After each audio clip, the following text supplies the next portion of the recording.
وبارك وسلم وصلى عليه الصلاة والسلام عليك يا رسول الله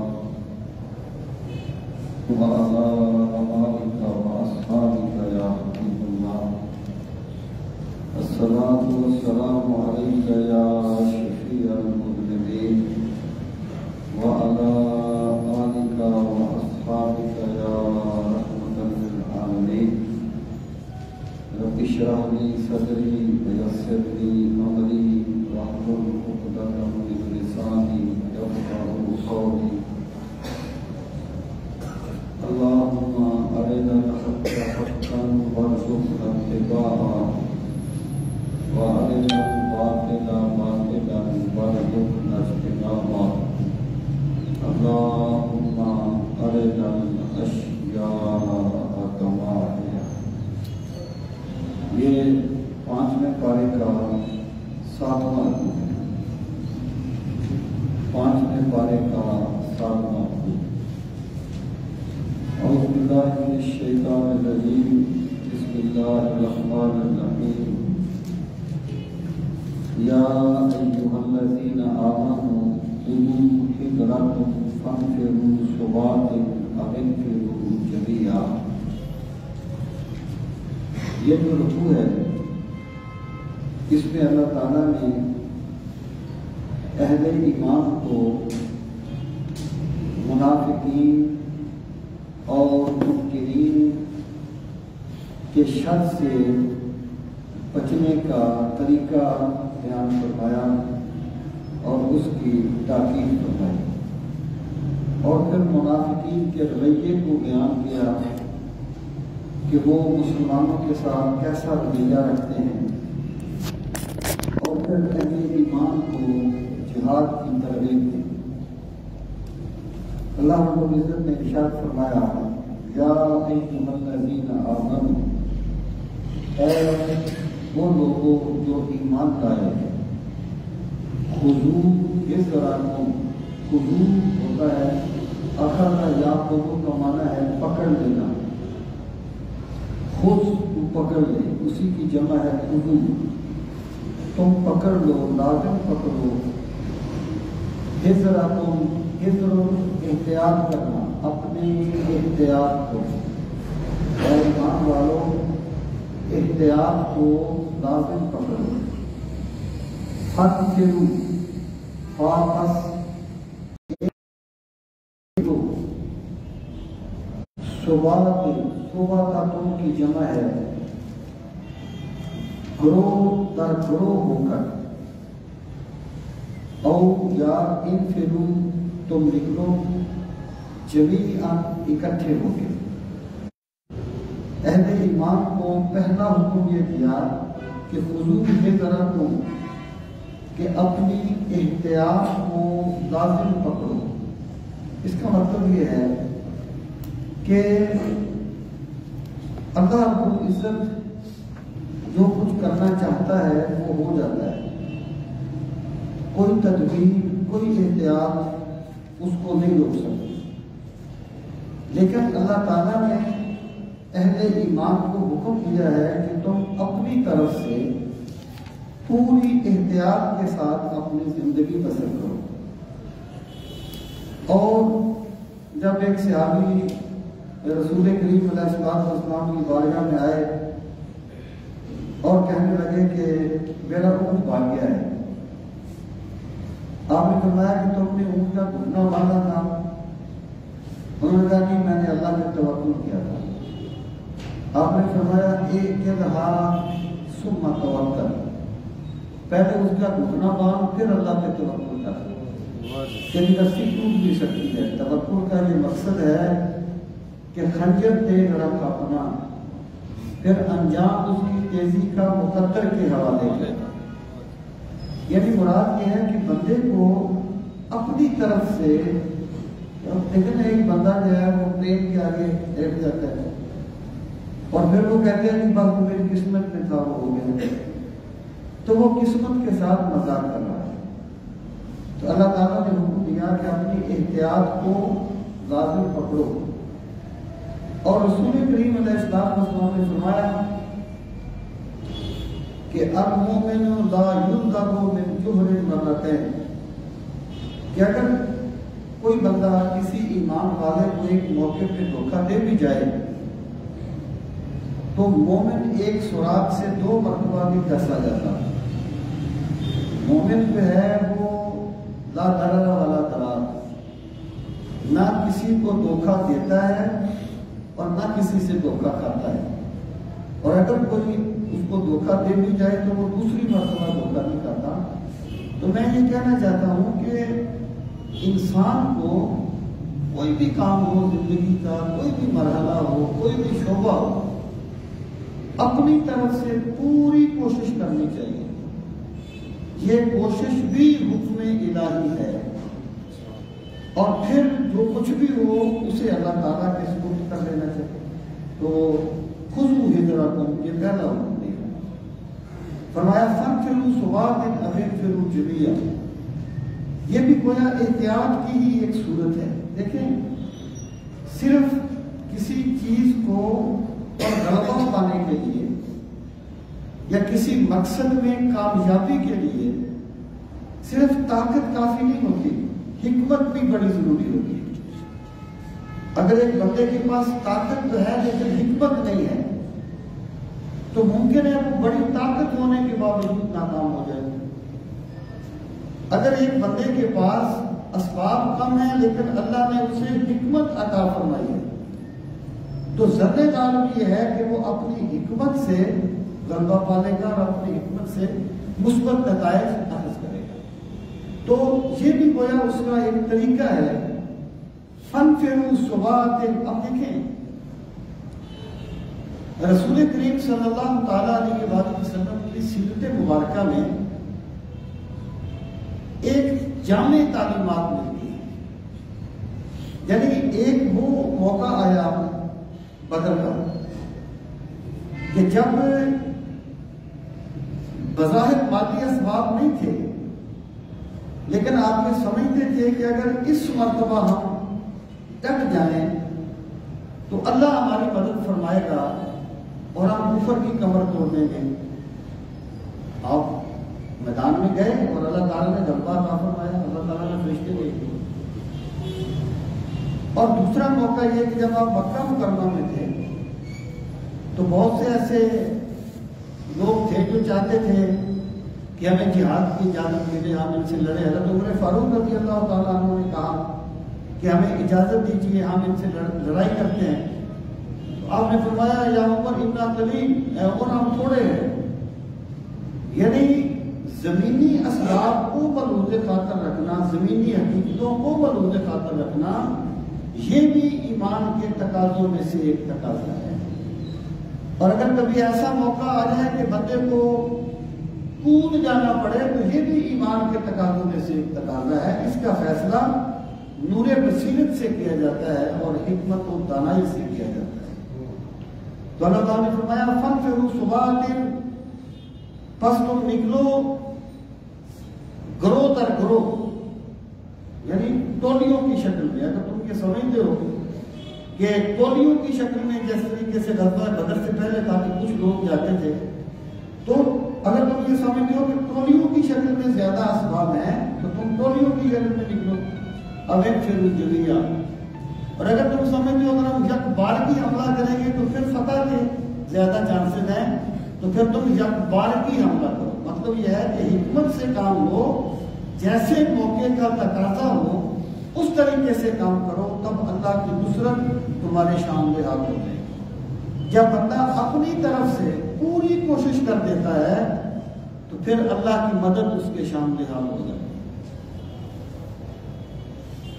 اللہ رب العزت نے ارشاد فرمایا وَإِنَّ مِنْكُمْ لَمَن لَّيُبَطِّئَنَّ فَإِنْ أَصَابَتْكُم مُّصِيبَةٌ قال قد انعم الله علي اذ لم اقم معهم شهيدا وان، اور بے شک منکم، تم میں سے ہیں، لمن، لام تاکید کے لیے یقیناً، من جو، لا یبطئن، پتہ ہوتا ہے سستی کرنا، لام تاکید کے لیے ہے، نون بھی تاکید کے لیے، تم میں سے یقیناً کچھ وہ لوگ ہیں جو یقیناً سستی کریں گے نکلنے میں، جہاد پر جانے کے لیے یقیناً وہ سستی کریں گے۔ اب ان کا رویہ کیا ہوگا؟ فَإِنْ أَصَابَتْكُمْ مُصِیبَةٌ، فَإِنْ پس اگر اصابت تمہیں پہنچے، اصابت مصیبوں کا معنی ہے پہنچنا، اور مصیبت اس میں فاعل ہے، لفظی معنی ہے پہنچنے والی چیز، لیکن استعمال میں مصیبت ہمیشہ نقصان پہنچنے والی چیز کو کہا جاتا ہے۔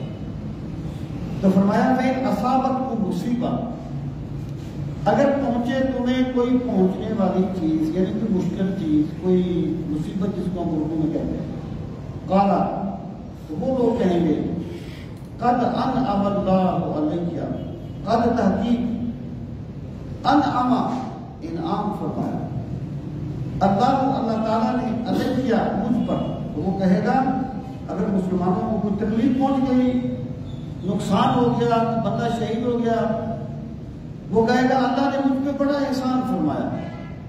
اذ لم اکن معہم شہیدا، اس جب لم اکن میں نہیں تھا، معہم ان کے ساتھ، شہیدہ حاضر یا موجود، شہیدہ کا ایک معنی حاضر یا موجود ہونا میں یہاں پر ہو، وہ کہتے ہیں اللہ نے مجھ پہ بڑا احسان کیا کہ میں ان کے ساتھ نہیں گیا۔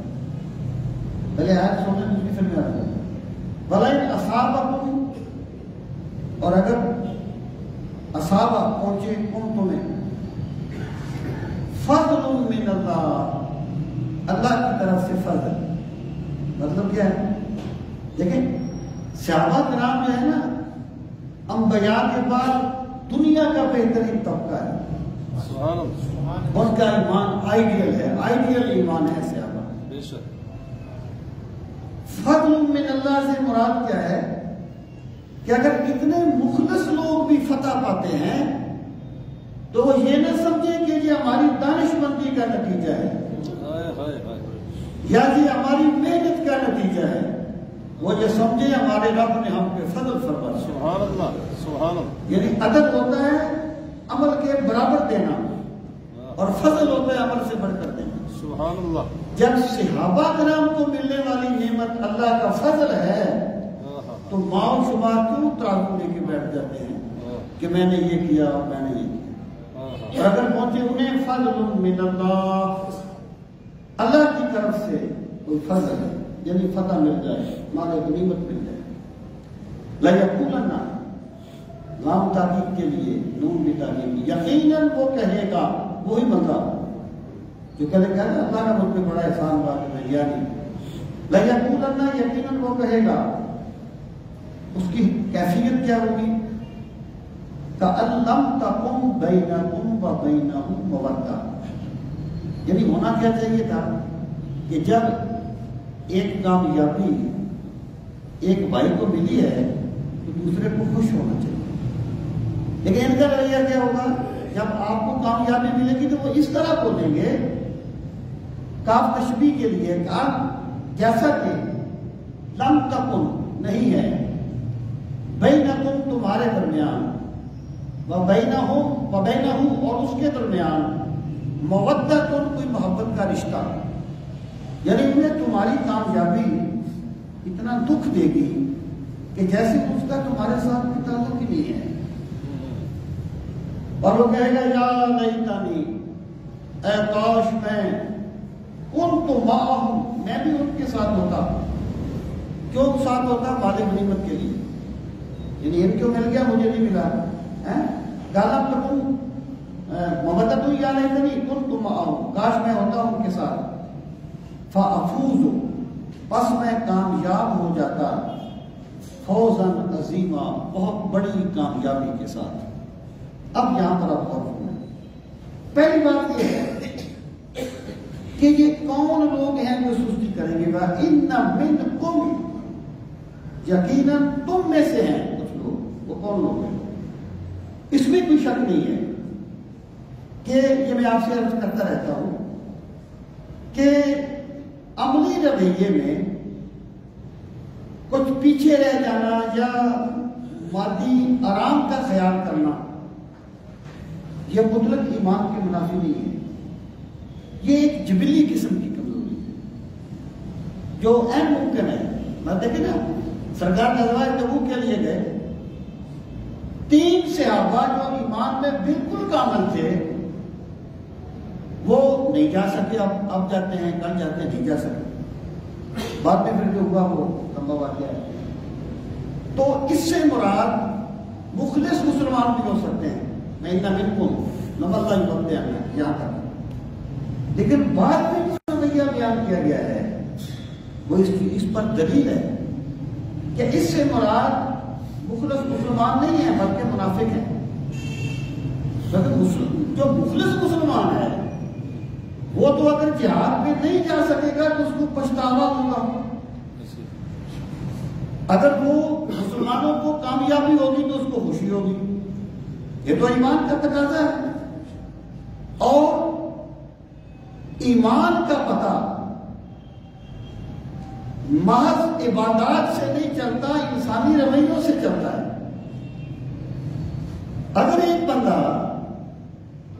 عبادات کرتا ہے لیکن وہ حسد کی آگ میں جلتا رہتا ہے تو اس بندے کی عبادات صرف رسمیں ہیں. اگر اس کی عبادات حقیقت میں عبادات ہوتی تو وہ اپنے ایمان والے بھائیوں کی خوشی سے خوش ہوتا اور ان کو تکلیف پہنچتی تو اسے دکھ ہوتا. ایک صوفی نے کہا تھا کہ کسی کے دکھ میں شریک ہونا مشکل نہیں ہوتا, کسی کے سکھ میں شریک ہونا مشکل ہوتا ہے. جب ایک بندہ دوسرے کی خوشی کو اپنی خوشی سمجھے تو وہ بہت بڑا بندہ ہے, اس کا اس کے ساتھ بڑا محبت کا ایک تعلق ہے. تو ماں باپ رویہ, ماں باپ ان کا رویہ یہ بتاتا ہے کہ اس سے مراد منافق ہے. اب منافقوں کا طریقہ کیا ہے؟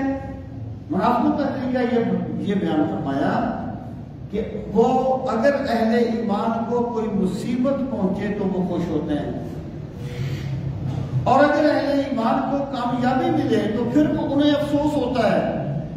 اور افسوس کس چیز کا؟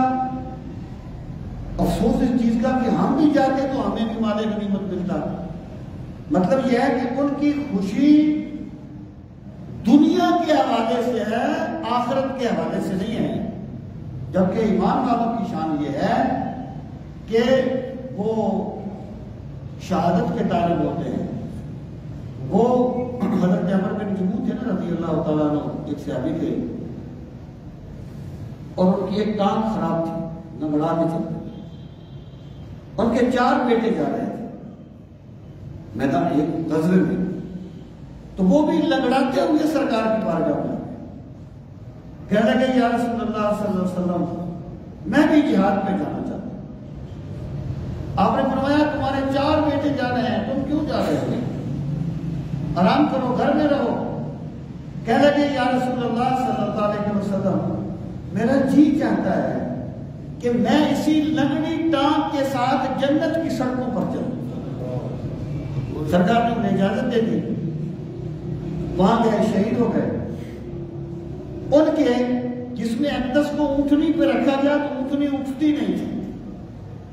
سرکار نے پوچھا انہوں نے کوئی دعا تو نہیں مانگی تھی آتے ہوئے؟ تو جاننے والوں نے بتایا کہ انہوں نے دعا یہ مانگی تھی اللہم لا تردنی الی اہلی, میرے مالک مجھے واپس اپنے گھر نہ بھیجنا, میری شہادت کو قبول فرما دے. تو ایمان والوں کی تو یہ شان تھی. تو منافقوں کا رویہ کیا ہے کہ وہ یعنی شہادت ان کے شیڈول میں ہی نہیں ہے, اللہ کے دین کے لیے کوشش ان کے شیڈول میں ہی نہیں ہے. تو جب اہل ایمان کو کوئی نقصان پہنچے تو وہ بڑے خوش ہوتے ہیں, جب مال غنیمت مل جائے, کامیابی مل جائے تو انہیں دکھ ہوتا ہے. لیکن دکھ کس چیز کا کہ اگر ہم ہوتے تو ہمیں بھی مال غنیمت ملتا. یہ منافقین کا رویہ ہے. اللہ تعالیٰ نے ان چیزوں کو اس لیے بھی بیان فرمایا ہے کہ بندہ اپنے آپ کو پرکھتا رہے کہ میں کس راستے پر چل رہا ہوں. اب ارشاد فرمایا فَلْيُقَاتِلْ فِي سَبِيلِ اللَّهِ, بس چاہیے کہ جنگ کرے راہ خدا میں. کون؟ یعنی یہاں اللہ تعالیٰ یہ بیان فرماتا ہے کہ یہ جو منافقین جہاد پہ نہ جا کے خوش ہوتے ہیں نا اور سمجھتے ہیں کہ ہم نے بڑی دانش مندی کا تقاضا ثبوت دیا ہے، اصل بات یہ نہیں ہے۔ اصل بات یہ ہے کہ اللہ اپنے دین کی خدمت اس سے لیتا ہے جس کا دل صاف ہوتا ہے۔ محبت کے لیے چند دل مخصوص ہوتے ہیں، یہ وہ نغمہ ہے جو ہر ساز پہ گایا نہیں جاتا۔ اللہ تعالیٰ ہر بندے کو شہادت نہیں دے دے گا، ہر بندے کو اپنے دین کی خدمت کی سعادت نہیں بخش دے گا۔ اللہ تعالیٰ دین کی خدمت کی سعادت اس کو بخشے گا جو اللہ کی رضا کا طالب بن کے اٹھے گا۔ وہ صداقت کے لیے جس دل میں مرنے کی تڑپ، اقبال نے کہا تھا ایک بندہ چاہتا ہے کہ میں سچائی کے لیے مر جاؤں، کہتے ہیں کہ جھوٹ بولتے ہوئے، دوسروں کا برا چاہتے ہوئے، حرام چاہتے ہوئے تجھے یہ توفیق نہیں ملے گی۔ ہو صداقت کے لیے جس دل میں مرنے کی تڑپ، پہلے اپنے پیکرے خاکی میں جان پیدا کرے، پھونک ڈالے یہ زمین و آسمان مستعار، اور خاکستر سے پھر اپنا جہاں پیدا کرے، اور سوئے گردوں نالائے شبگیر کے بھیجے سفیر، رات کے تاروں میں اپنے راستہ پیدا کرے، پچھلے پہر اٹھ کر رب سے لو لگائے، تب اللہ اسے حق کے لیے مرنے کی توفیق دے گا۔ یہ نعمتیں ویسے نہیں ملا کرتی۔ اللہ پاک نے فرمایا فَلْيُقَاتِلْ فِي سَبِيلِ اللَّهِ، چاہیے کہ اللہ کی راہ میں لڑے کون لوگ؟ الَّذِينَ يَشْرُونَ الْحَيَاةَ الدُّنْيَا بِالْآخِرَةِ، وہ لوگ جنہوں نے اپنی دنیاوی زندگی کو بیچ دیا ہے آخرت کے لیے، یعنی جہاد کے لیے وہ نکلیں گے جو اللہ سے سودا کر چکے ہیں۔ ان اللہ اشترى من المؤمنین انفسهم واموالهم بان لهم الجنہ یقاتلون فی سبیل اللہ فیقتلون ویقتلون، کہ وہ لوگ ہیں جو اللہ سے سودا کرتے ہیں، اللہ نے مومنوں کی جان اور مال خرید لیا ہے اس بدلے میں کہ اللہ انہیں جنت عطا فرمائے گا۔ جو بندے بیچ دیتے ہیں اپنی جان کو، انہیں اللہ جہاد کے لیے نکلنے کی توفیق دیتا ہے، ورنہ اچھے اچھے ناموں پہ بڑے بڑے کاروبار کیے جاتے ہیں، بڑے بڑے نعرے مار کے دنیا اور بسائی جاتی ہے۔ یہ اخلاص، یہ توفیق اس کو ملے گی جس کا اخلاص یہ ہوگا کہ وہ اپنی دنیا کو بیچ دیتا ہے آخرت کے بارے میں۔ اب اللہ پاک فرماتا ہے پھر کیا ہوگا؟ جب ایک بندے نے یہ کیا اور وہ نکلا، تو میں یہ بات میں بارہ عرض کرتا رہتا ہوں کہ بندہ نتائج کا جواب دہ نہیں ہے، مکلف، اس کے لیے میں مکلف کا لفظ بولتا ہوں۔ مکلف کا معنی ہوتا ہے جواب دہ، بندہ نتائج کا مکلف نہیں ہے، بندہ کوشش کا مکلف ہے۔ یعنی ایک بندے نے کوئی حق کے لیے کام کیا، کوئی اللہ کے دین کے لیے کام کیا، کوئی دین کی خدمت کی، تو اس کا مقام اللہ کی بارگاہ میں اس وقت ہی نہیں بنے گا جب اسے کامیابی مل جائے گی۔ اللہ تعالیٰ تو بندے کی نیتوں کو دیکھتا ہے، جس کی نیت صاف ہو وہ بظاہر کامیاب نہ بھی ہو، اللہ کی بارگاہ میں کامیاب ہی ہوتا ہے، اور جس کی نیت صاف نہ ہو وہ بظاہر کتنا بھی کامیاب ہو جائے، اللہ کی بارگاہ میں اس کا کوئی مقام نہیں ہوتا، اس کا کوئی مرتبہ نہیں ہوتا۔ اس کی وضاحت آگے بھی آئے گی۔ اللہ تعالیٰ نے فرمایا جو بندہ نکلا وَمَن يُقَاتِلْ فِي سَبِيلِ اللَّهِ، اور جس بندے نے جہاد کیا راہ خدا میں، فَيُقْتَلْ، بس اسے قتل کر دیا گیا، اسے شہید کر دیا گیا، اور یا غالب، یا وہ غالب آ گیا، دونوں صورتوں میں فَسَوْفَ نُؤْتِيهِ أَجْرًا عَظِيمًا۔ سبحان اللہ۔ یہ بازی گر بازی عشق کی بازی ہے، جو چاہے لگا دے جب چاہے، گر جیت گئے تو کیا کہنے، ہارے بھی تو بازی مات نہیں۔ اور جس ڈر سے کوئی مقتل میں گیا وہ شان سلامت رہتی ہے. یہ جان تمہاری جانی ہے، اس جان کی تو کوئی بات نہیں. اگر نتائج دیکھے جاتے تو پھر یزید کے ڈنکے بجتے نا. آج یزید کا نام کیوں گالی بن گیا ہے اور حسین کے نام کو زمانہ کیوں سلام کرتا ہے؟ حسین حق کے لیے نکلے تھے، حسین یہ لائے کلمات اللہ کے لیے نکلے تھے. بس یہی بات ہے. کوئی نہیں ستا ہو. بہت سے ایسے دوست ہوتے ہیں، کوئی کام کرتے ہیں، لوگ نہیں آتے، لوگ توجہ نہیں دیتے، تو کبھی طور پر ان کو ایک دکھ ہوتا ہے. میں کیا کرتا ہوں، کوئی دکھ کی بات نہیں ہے. بندے نے اللہ کا پیغام پہنچانا ہے. ایک بندہ بھی بیٹھا ہو اللہ کا پیغام پہنچائے. اللہ نہیں دیکھتا کتنے بندے بیٹھے ہیں، اللہ نیت کو دیکھتا ہے، اللہ اخلاص کو دیکھتا ہے. تو اللہ تعالیٰ کی بارگاہ میں نتائج نہیں دیکھے جاتے، اللہ کی بارگاہ میں نیتیں دیکھی جاتی ہیں. ان اللہ لا ينظر الى صورکم ولا الى اعمالکم ولکن ينظر الى قلوبکم ونیاتکم. اللہ تمہارے جسموں کو نہیں دیکھتا، اللہ تمہارے کاموں کو نہیں دیکھتا، اللہ تمہاری نیتوں کو دیکھتا ہے. جس کی نیت صاف ہو وہ بظاہر ہار بھی جائے تو جیت جاتا ہے.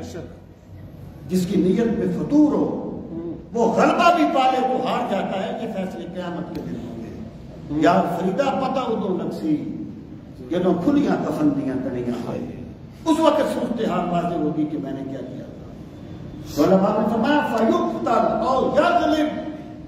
ایک مرتبہ سرکار نے فرمایا نا کہ جہاد کے لیے چندہ دو. صحابہ کرام بڑا بڑھ چڑھ کے حصہ لیتے تھے. ایک غریب سے آدمی تھے، ان کے پاس کچھ نہیں تھا. انہوں نے رات کو اپنا مصلح بچھایا، کہنے لگے میرے پروردگار تیرے نبی نے فرمایا ہے اللہ کی راہ میں دو، میرے پاس تو کچھ ہے نہیں، مال نہیں ہے، میں بھی ایک صدقہ کرتا ہوں، قبول فرما. فلاں دن فلاں بندے نے میری بےزتی کی تھی، میں تیری رضا کے لیے اسے معاف کرتا ہوں. فلاں بندے نے میرا حق مارا تھا، میں تیری رضا کے لیے اسے معاف کرتا ہوں، قبول فرما. جب اگلے دن وہ سرکار کی بارگاہ میں گئے تو سرکار کی آواز آئی این المتصدق هذه البارحة. وہ رات کو صدقہ کرنے والا کہاں ہے؟ وہ تو نہیں بولا، اس کو تو پتہ نہیں تھا. پھر سرکار نے فرمایا کدھر ہے رات کو صدقہ کرنے والا؟ وہ اٹھ کے کھڑا ہو گیا. فرمایا مبارک ہو، اللہ نے تیرے صدقے کو قبول کر لیا. اللہ کی بارگاہ میں نیتیں، کئی مکے و خالی موڑ کئی گھر میں تجارت نہیں پا لیتے. اللہ کی بارگاہ میں نیتیں دیکھی جاتی. فیقتل، وہ شہید کر دیا جائے، اور یغلب یا غلبہ پالے. دونوں صورتوں میں فسوف، بس ان قریب نعطی ہے، ہم اسے عطا کریں گے. جمع کا صیغہ آیا ہے. جب اللہ تعالیٰ جمع کا صیغہ واحد ہونے کے باوجود جمع کا صیغہ استعمال کرتا ہے تو اپنی جلال کو بیان کرتا ہے، اپنی شان کو بیان کرتا ہے کہ ہم جو بادشاہوں کے بادشاہ ہیں، ہم جو کائنات کے مالک ہیں، ہم اسے دیں گے.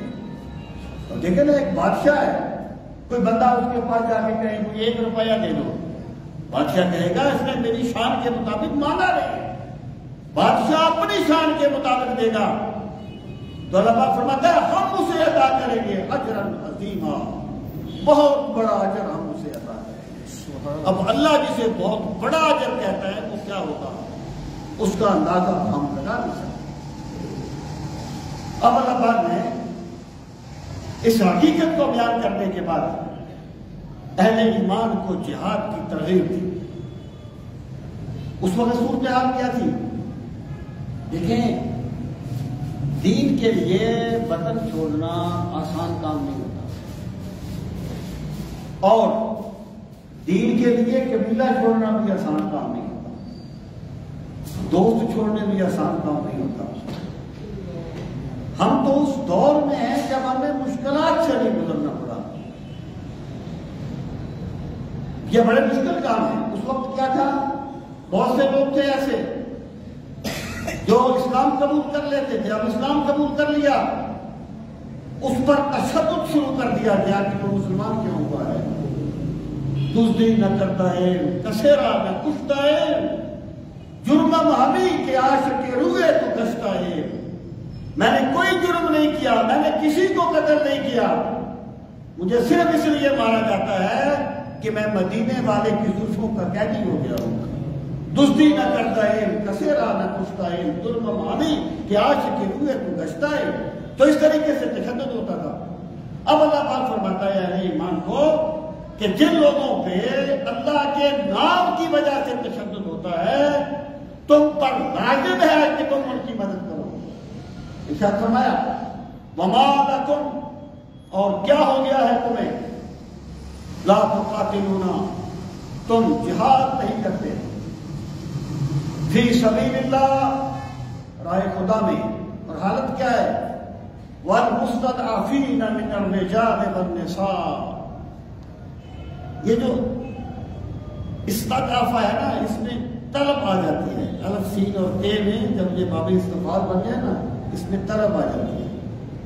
نصرہ کا معنی ہے اس نے مدد کی، اور استنصرہ اس نے مدد طلب کی، اعانہ اس نے مدد کی، اعانت کی، اور استعانہ اس نے اعانت طلب کی۔ اس کا مطلب یہ ہے کہ والمستضعفین، کہ جو ایمان والے ہیں، اللہ کے نزدیک وہ کمزور نہیں ہیں، لیکن ان کی کمزوری کو طلب کیا جاتا ہے، ان کو کمزور بنایا جاتا ہے۔ والمستضعفین، اور کمزور، جو کمزور بنا دیے گئے، جن کی کمزوری طلب کی گئی، من الرجال، مردوں میں سے، والنساء، اور عورتوں میں سے، والولدان، اور بچوں میں سے، یعنی جو اہل ایمان اس طریقے سے تشدد سہ رہے ہیں ایمان کی وجہ سے، تمہیں کیا ہو گیا ہے کہ تم ان کی مدد کے لیے نہیں جاتے؟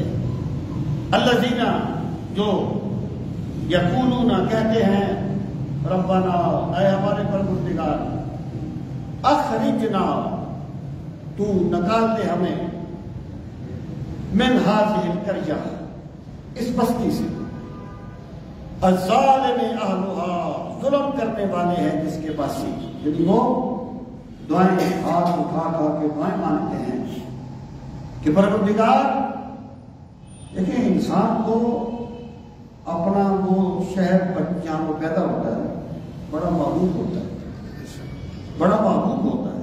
کوئی بندہ جہاں بھی چلا جائے نا اپنے گاؤں کو نہیں بھولتا، یہ ایک انسانی فطرت ہے۔ وہ تمام نے کہا تھا نکل فؤادہ کا حیث شئت عن الہویٰ بل حب الا للحبیب الاولی۔ یہاں جاتا ہے چلا جا، تجھے تیرا گاؤں نہیں بھولے گا، وہ تیرا ڈیرا نہیں بھولے گا۔ بڑا محبوب ہوتا ہے اپنا وطن۔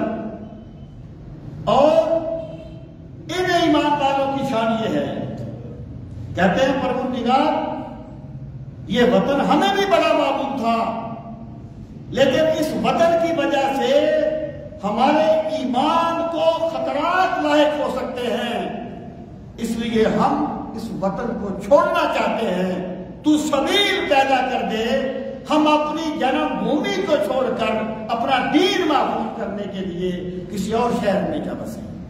اللہ تعالیٰ سے وہ کیا دعا کرتے ہیں، ربنا اخرجنا من هذه القرية الظالم اهلها، پروردگار ہمیں نکال دے اس بستی سے جس کے رہنے والے ظالم ہیں، واجعل لنا من لدنك وليا، واجعل، اور تو بنا دے، لنا ہمارے لیے، من سے، لدن پاس، کا اپنی جناب سے کوئی بنا دے، ولییا، کوئی ہمارا ولی، کوئی ہمارا حمیتی۔ دیکھیں نا اللہ مدد کرتا ہے تو کسی پردے میں نہیں کرتا ہے نا، کسی سبب سے ہی کرتا ہے نا۔ پروردگار تو کسی بندے کے دل میں ہماری حمایت کا جذبہ ڈال دے، واجعل لنا من لدنک نصیرا، اور تو بنا دے ہمارے لیے من لدنک، اپنی جناب سے، نصیرا، کوئی مدد کرنے والا، اور تو کوئی مددگار بنا دے ہمارا جو ہمیں اس بستی سے نکال دے۔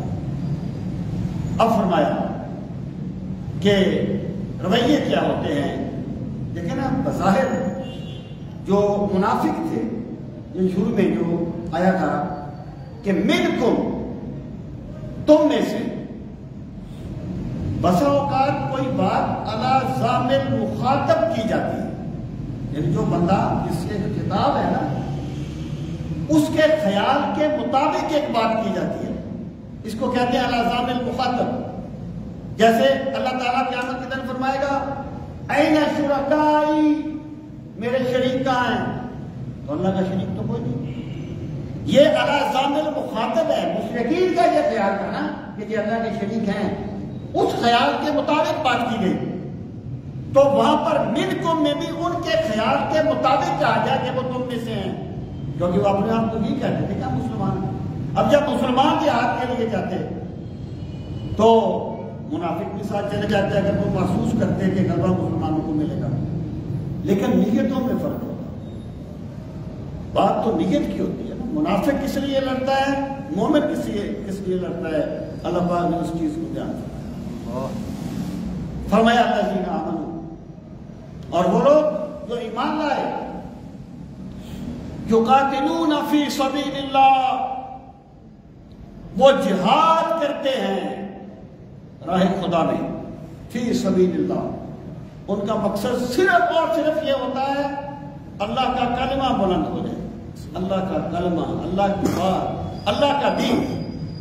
رسول کریم علیہ السلام سے پوچھا گیا، ایک بندہ اس لیے لڑتا ہے کہ وہ اپنی بہادری کا روپ اٹھانا چاہتا ہے، میں بڑا بہادر ہوں۔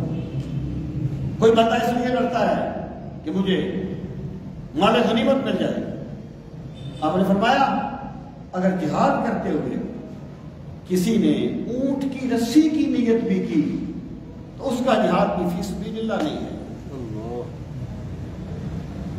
ایمان والے صرف اس لیے لڑتے ہیں اللہ کا کلمہ بلند ہو جائے، اللہ کا دین بلند ہو جائے۔ اور یہی وجہ ہے کہ رسول کریم صلی اللہ تعالی علیہ وآلہ وسلم نے مثلا جب آپ نے حضرت علی اور مرتضیٰ کو بھیجا خیبر میں، آپ نے فرمایا اے علی انہیں پہلے اسلام کی دعوت دینا، ایک بندہ بھی اگر اسلام قبول کر لے تو یہ سرخ اونٹوں کے ملنے سے بہتر ہے۔ اسلام کا مقصود غنیمت نہیں ہے، مال غنیمت نہیں، مجاہدین کا مقصود اللہ کی رضا ہے، نہ مال غنیمت نہ کس پر کشائی، شہادت ہے مطلوب و مقصود مومن، نہ مال غنیمت نہ کس پر کشائی۔ تو وہ صرف اس لیے لڑتے ہیں کہ اللہ کا کلمہ بلند ہو جائے۔ اگر آپ نے یعنی جہاد ہوا، دشمن ہار گیا، ان کا مال غنیمت مسلمانوں نے قبضہ کر لیا، اگر پھر بھی وہ مسلمان ہو کے آ گئے تو سرکار نے ان کا مال غنیمت واپس کر دیا، جیسے حنین میں ہوا تھا۔ فرمایا میں تو تمہارا انتظار کرتا رہا کہ تم آؤ، اللہ کے دین کو مانو، تمہیں واپس کر دیں گے ہر چیز۔ تو مومن صرف اور صرف اس لیے لڑتا ہے اللہ کا کلمہ بلند۔ اور آپ یقین جانیں جو بندے اللہ کی رضا کے طالب بن جاتے ہیں وہ اس دنیا میں سکھ کی نیند سوتے ہیں، سکھ کی نیند سوتے ہیں۔ تو میں نے چند دن پہلے ایک شعر پڑھا تھا، ایک ربائی سی تھی کہ سوچتا کیڑا اندروں اندر پورا بندہ ٹک جاتا ہے، او اس نے کیا کیا، اس نے کیا کیا، یہ ہو گیا۔ سوچتا کیڑا اندروں اندر پورا بندہ ٹک جاتا ہے، دنیا راضی کدے نہیں ہوتی، بندہ مکدا مک جاتا ہے۔ جب بھی بندہ کسی بندے کو خوش کرنے کے لیے کام کرے گا نا اسے بڑی ٹینشن اٹھانی پڑے گی، اور جب وہ اللہ کی راضی کرنے کے لیے کام کرے گا پھر وہ بندوں سے بے نیاز ہو جائے گا۔ ہم نے تو اس چیز کو اور چیز میں ہم نے الجھا دیا نا، جو صوفیہ کہتے ہیں نا کہ مخلوق سے امید نہ رکھو، اس سے مراد مقربین الہی کی نفی نہیں ہوتی، وہ اللہ کی مدد کا ہی منظر ہوتے ہیں، اسباب کی نفی ہوتی ہے، اسباب کی نفی ہوتی ہے۔ وہ جو اقبال نے کہا تھا کہ بتوں سے تجھ کو امید ہے، خدا سے نہ امیدی، مجھے بتا تو صحیح اور کافری کیا ہے، اس سے مراد اسباب ہے۔ تو ایمان والے صرف اللہ کی رضا کے لیے لڑتے ہیں، اور جو بندہ اللہ کی رضا کے لیے کام کرے وہ اس جنت سے پہلے اس دنیا میں جنت پا لیتا ہے۔ یہ جھگڑے بعد میں ہوتے ہیں، پھر جب کاروباری لوگ آ جاتے ہیں ایک صوفی نے کہا تھا ایک وہ جنت ہے اور ایک جنت اس دنیا میں بھی ہے. نے کہا یہی بہشت بھی ہے, حور و جبریل بھی ہے, تیری نگاہ میں ابھی طاقت نظارہ نہیں. ایک جنت اس دنیا میں ہے. وہ صوفی کہتا ہے جو اس دنیا کی جنت میں نہیں رہے گا اس دنیا کی جنت میں نہیں جائے گا. یعنی جو اللہ کی رضا کے لیے کام کرے گا, بظاہر جو کچھ بھی ہو بندے کہیں گے بڑی مشکل میں ہے, لیکن اس سے پوچھو وہ کس کیفیت میں ہے, کس کیفیت میں جی رہا ہے. اللہ نے اس کو کیا اطمینان سرمدی عطا فرمایا. تو اللہ پاک فرماتا ہے ایمان والوں کی علامت یہ ہے والذین کفروا الذین یقاتلون فی سبیل اللہ, وہ جہاد کرتے ہیں اس لیے کہ ہمارا رب ہم سے راضی ہو جائے. والذین کفروا یقاتلون فی سبیل الطاغوت, اور جن لوگوں نے کفر کیا یقاتلون وہ جنگ کرتے ہیں, یعنی بظاہر تو مسلمانوں کے ساتھ ہی گئے, جیسے مسلمان گئے ہیں نا مسلمانوں کے ساتھ ہی گئے. جب سرکار ہجرت کرنے گئے نا تو وہاں پر ایک بندہ چلا گیا مسلمانوں کے ساتھ, تو اس کے یثرب میں کسی عورت کے ساتھ تعلقات تھے پہلے. تو اس نے کہا جیسے مسلمانوں نے ہجرت کیا تم بھی آ جاؤ وطن چھوڑ کے میں تم سے نکاح کر لوں. تو وہ چلا گیا وہاں پر. اب سرکار کے پاس ذکر کیا گیا کہ یہ بندہ بھی مکے سے آیا لیکن اس لیے آیا. اس وقت آپ نے وہ مشہور فرمان فرمایا تھا انما الاعمال بالنیات انما لكل امرئ ما نوى من كانت هجرته الى الله ورسوله فهجرته الى الله ورسوله ومن كانت هجرته لدنيا يصيبها ولا امرأة ينكحها فهجرته الى ما هاجر اليه. صحابہ اسے مہاجر میں کیسے کہا کرتے ہیں؟ بظاہر وہ بھی ہجرت کر رہا تھا, ابو بکر بھی ہجرت کر رہا تھا, عمر بھی ہجرت کر رہے تھے, عثمان والی بھی ہجرت کر رہے تھے, لیکن ہجرتوں کا فرق ہے. اللہ پاک فرماتا ہے بظاہر وہ بھی جہاد کرتے ہیں لیکن وہ کس لیے کرتے ہیں؟ الذین یقاتلون فی سبیل الطاغوت الذین یقاتلون والذین کفروا, اور جنہوں نے کفر کیا وہ جہاد کرتے ہیں فی سبیل الطاغوت, طاغوت کے لیے. مراد یہ ہے ایمان والے جاتے ہیں لڑنے کے لیے اللہ کی رضا کے لیے, اور جو ان کے مقابلے میں کافر آتے ہیں وہ کس لیے آتے ہیں کہ ہمارے بت جو ہیں ان کی عزت بچ جائے, ہماری سرداریاں بچ جائیں. وہ طاغوت کے لیے لڑتے ہیں. فقاتلوا اولیاء الشیطان, گویا ان لوگوں نے اللہ کا دامن چھوڑ کے شیطان کا دامن پکڑ لیا ہے, اور جو اللہ کا دامن تھام لیتا ہے فقط استمسک بالعروۃ الوثقی, اس نے بڑا مضبوط سہارا تھام لیا. اور جو اللہ کا دامن چھوڑ کے کسی اور کا دامن پکڑ لے اس نے اپنے آپ کو بہت کمزور کر لیا ہے, آخری حد تک تباہ کر لیا ہے. اللہ پاک فرماتا ہے فقاتلوا اولیاء الشیطان, اے ایمان والو پس تم جہاد کرو ان شیطان کے دوستوں کے ساتھ. اور نتیجہ کیا ہوگا؟ ان کید الشیطان کان ضعیفا, یعنی باطل ہمیشہ بڑا منظم ہوتا ہے لیکن یہ میرے رب کی شان ہے. اقبال نے کہا تھا اٹھا ساکیا پردہ اسرار سے, لڑا دے ممولے کو شہباز سے. پھر وہ ابابیلوں سے ہاتھی مروا دیتا ہے. حضرت بلال رضی اللہ تعالیٰ عنہ کا وہ واقعہ تھا نا, اس کو حضرت بلال گھسیٹ رہے تھے, یہ میرے رب کی مدد آئی تھی. اللہ پاک فرماتا ہے بظاہر یہ بڑے کبھی ہیں لیکن حقیقت کیا ہے؟ ان کید الشیطان, بے شک شیطان کی تمام مکر و فریب کان ضعیفا, بہت کمزور ہے. اللہ کا منصوبہ غالب آتا ہے, اللہ کا حکم غالب آتا ہے. اور دائمی قرآن کریم میں ایک مقام پر فرمایا گیا فَأَمَّا الزَّبَدُ فَيَذْهَبُ جُفَاءً وَأَمَّا مَا يَنفَعُ النَّاسَ فَيَمْكُثُ فِي الْأَرْضِ. یہ ایک قانون ہے کہ پانی آتا ہے نا, تیز پانی, اس پہ جاگ آ جاتی ہے. جاگ بظاہر بڑی بڑی ہوتی ہے لیکن اللہ فرماتا ہے جو جاگ ہے وہ ختم ہو جاتی ہے, اور جو لوگوں کے فائدے کے لیے کام کرتا ہے وہ باقی رہتا ہے. اسلام کے بندوں کو اللہ کے سامنے جھکانے کے لیے آیا تھا، اس لیے اللہ نے اسے باقی رکھا، اور جس کے مقابلے میں آتے رہے جتنے بھی باطل پرست، اللہ ان کو ختم کر اللہ تعالیٰ نے کو ختم کر دیا، کیونکہ اللہ کے مقابلے میں کسی کی کوئی منصوبہ بندی نہیں چلتی۔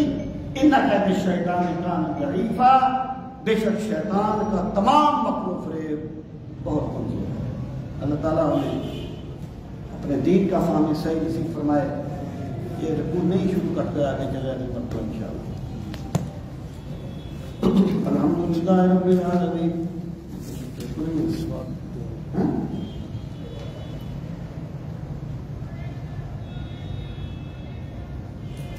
کیا ہے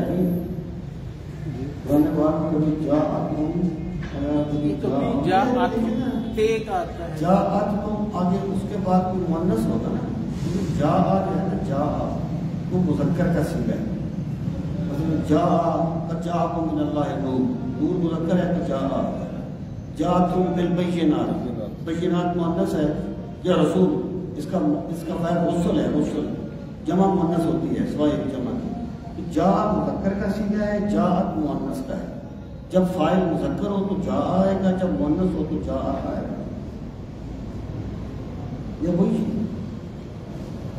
عربی زبان میں تمام جمع، دیکھیں نا میں نے کہا رسل، جاءکم، جو رسول نام بھی کہیں آتا ہے ایسا، تو رسول کی جمع ہے رسل، ویسے تو رسول مذکر ہے لیکن جمع مؤنث ہے، سوائے یہ جمع جو مذکر سالم ہوتی ہے، مسلمون وغیرہ یہ مذکر ہے، باقی تمام جمع مؤنث ہوتی ہیں۔